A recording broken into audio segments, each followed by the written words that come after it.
Samantala, dumalo po si Pangulong Aquino sa 2nd ARMM-LG on Good Governance and Development sa lungsod ng Davao.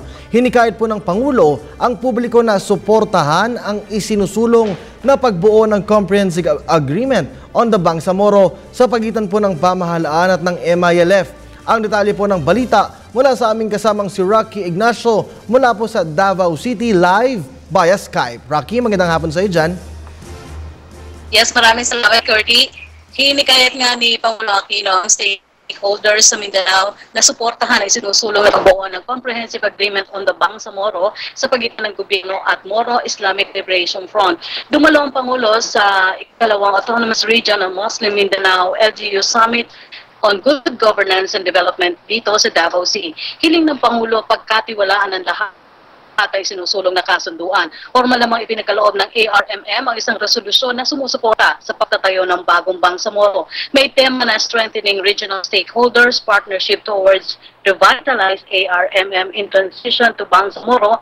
Layunin nitong mailahad ng ang itinatakda ng kasunduan para sa pagtamo ng tunay na kapayapaan at kaunlaran sa Mindanao. Matapos nga kasi makumpleto ang annexes, inaasahan na maipasa ang Bangsamoro Basic Law ngayong taon na agad naman susundan ng plebisito. Target kasi makapagtatag ng bagong Bangsamoro kapalit ng ARMM bago matapos ang termino ni Pangulong Aquino sa 2016. Narito ang naging pahayag ni Pangulong Aquino. Isang balakid na lang po marahil ang maaaring pumigil sa ating adikain. Ang takot at pangamba ng ilan na maulit lamang ang mga mali ng nakaraan. Kaya naman, nananawagan po ako sa sambayan ng Pilipino, lalo na sa mga kapatid nating nandito. Naway bigyan daan po ninyo ang mga hakbang nating ito.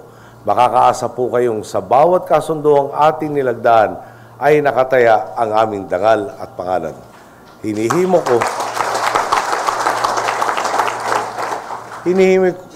ko pong kayong tumaya rin sa pag-asang makakamit natin ang malawakan at ganap na pagbabago sa ARM.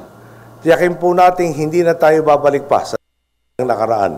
Totoong maliwanag na kinabukasan po ang inyong matatanglawan. Ipinagkukuhan ng ang papuri kay ARMM Governor Mujib Bataman na naging katuwang ng pamahalaan para matamo ang tunay na kapayapaan sa Mindanao. Naging emosyonal si Governor Hataman dahil na rin sa ito na raw ang kanyang huling pagkakataon na gawin ang okasyon sa ilalim ng ARMM. Pero gate ng Pangulo, kailangan ng pamahalaan ng mga katulad ni Hataman na naniniwala sa pagbabago. Samantala, naging bahagi rin ng 2 araw na ARM Summit ang kahandaan ng laban sa kalamidad at iba pang uri ng sakuna. Magsisilbing inyo rin ito upang mailahad ng mga local leaders ang mga naisakatuparang plano sa panahon ng pangangailangan. Dumalo sa okasyon ng mga gobernador ng 5 probinsya ng ARMM, 2 lungsod at mahigit 100 municipalities. Kasama naman ni Pangulo Aquino sa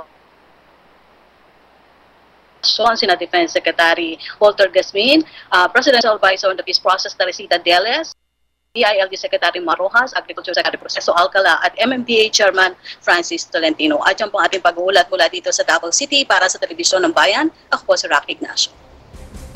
Maraming salamat sa iyo, Rocky Ignacio. Nag-uulat po yan via Skype.